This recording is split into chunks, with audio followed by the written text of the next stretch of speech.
Hello, I'm Jono Freeman and welcome to Special Stratfordians, a short media portrait of orthodox Shakespearean scholars in the 21st century. Though us doubters or anti-Stratfordians are constantly attacked and often dubbed crackpots, let's maybe have a quick look at three of the key players on Team Shakespeare. First, from the 1989 Frontline episode called The Shakespeare Mystery, we meet this gem, one of the most prominent authorities on Stratford's William Shakespeare, historian A.L. Rausch. Well, it might really rather surprise you, but I'm so used to living in the Elizabethan age, having spent most of my life researching into it, that I feel rather at home. We're not surprised at all. Oh, bless him. He's keen. Now, what's he got to say about the enormous presence of doubt surrounding Stratford man? Well, nearly all the rot that's really spoken by people who don't really should shut up.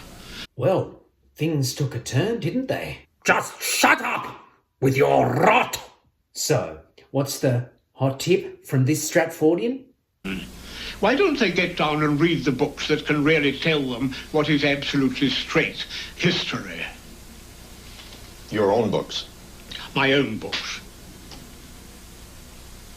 Sounds like a bit of a sneaky sales pitch there, Rousey. Now do be sure and check out his bestseller from 1977, Homosexuals in History. Here we get his views on the candidate from Oxford, Edward de Vere. He really became a most frightful lightweight. He was married to the daughter of the great Lord Treasurer, whom he treated awfully badly, because in point of fact, he was a roaring homo. As Marlowe was, and as Bacon was. It's perfectly obvious. William Shakespeare's plays are absolutely full of passionate appreciation and feeling for women. Well, the Earl of Oxford had none. Neither had Christopher Marlowe. Christopher Marlowe was only interested in the boys, and Francis Bacon had no interest. He was also another homo. You might say was almost abnormally heterosexual. He was only interested in the girls. That's quite obvious. But the sonnets themselves, you think, are addressed to the Earl of Southampton, even though they appear to be, some of them, love poems. Yes, of course. But it's really a platonic love, you see. So, key messages from the Rouster. 1. Shakespeare was a freaky super hetero. And 2. Homos can't write love poetry. Next, in the programme Bacon, Shakespeare and the Rosicrucians from 2013, we're introduced to Dr. Paul Edmondson, who at the time was Head of Education but has since been promoted to Head of Research and Knowledge. Top job, Edmo! Here are his two main arguments in support of Shax. First, the 6 signatures. Though Shakespeare's surviving signatures reveal someone unskilled with a quill, each of them spelled differently, Edmo says...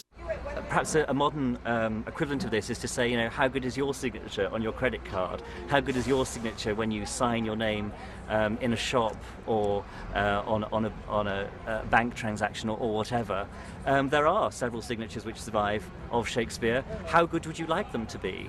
Well, looking at signatures from other writers of the time, we'd want them to be this good, mate.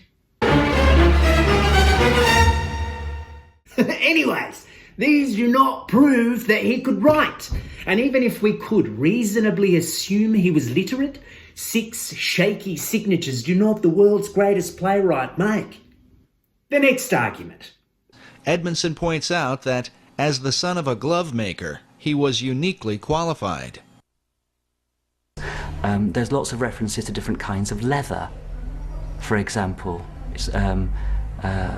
Feste's line in Act 3, Scene 1. Ah, yes. Feste. Of Twelfth Night, about someone's wit being like a cheverel glove. Oh, I love a chevril glove. Chevril, as the son of a glove maker, Shakespeare would have known, is a kind of kid skin which stretches and stretches and stretches when you're making the gloves. It's a very soft, supple material to work with. And here you have it immersed in the wordplay of one of Shakespeare's clowns. Brilliant! In this one minute piece of detail, this one obscure reference, Edmo manages to solve the entire authorship issue. Francis Bacon knew nothing about different kinds of leather, I would suggest. Bacon deliberately set out to stock his mind with all human learning, ancient and modern, to master all knowledge. But he could never have known about chevril gloves. Actually, you could turn this whole thing on its head and say that Shakespeare wrote Bacon, which is something that a lot of people don't suggest, because why bother to do it that way around? Well, perhaps because it's bloody stupid.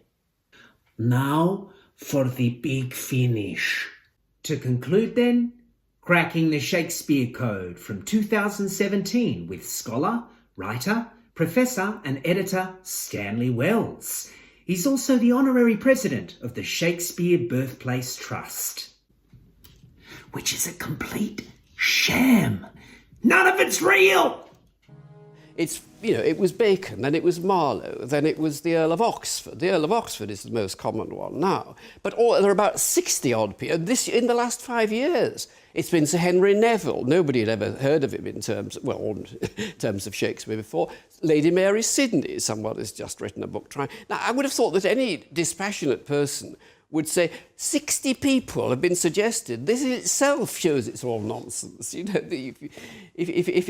the field is as open as that, where are we? Well, we do need to ask ourselves, why, for as long as we've gone looking for the author, has there been an issue? 60 is a bit of an exaggeration, but clearly it's due to the complexity of the texts, the mystery within them, and the ambiguity of all contemporaneous evidence around the author.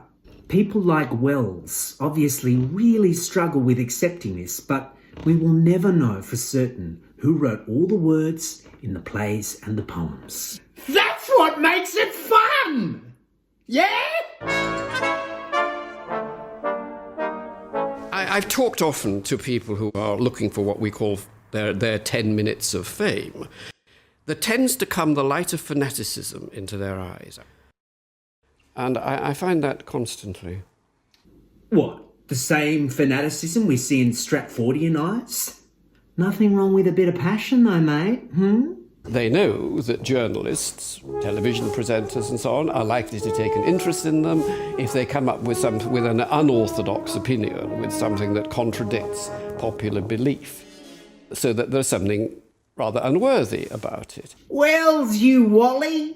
You'd have us believe that anyone who is critical in their research with a will to knowledge and truth is dangerous and immoral. Also that anything unorthodox is unworthy. And journalism seems like a good place to start when exposing lies.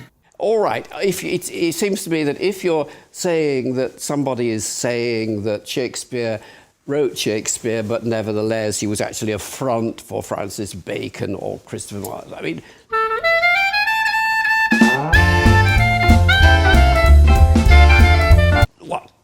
dear me, what crap it is, really, I mean, why would Shakespeare have allowed himself to be used as a front for these people, especially if he was capable, apparently, of writing most of the plays by himself? It's just nonsensical. Here we find an example of the trademark suspension of normal scholarly standards when it comes to Shakespeare. It's weird how, for a professor, old Stan seems completely oblivious to historical context.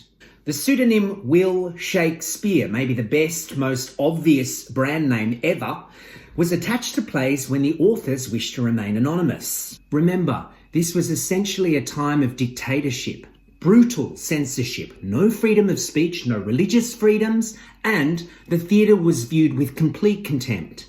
Writers could be imprisoned and tortured.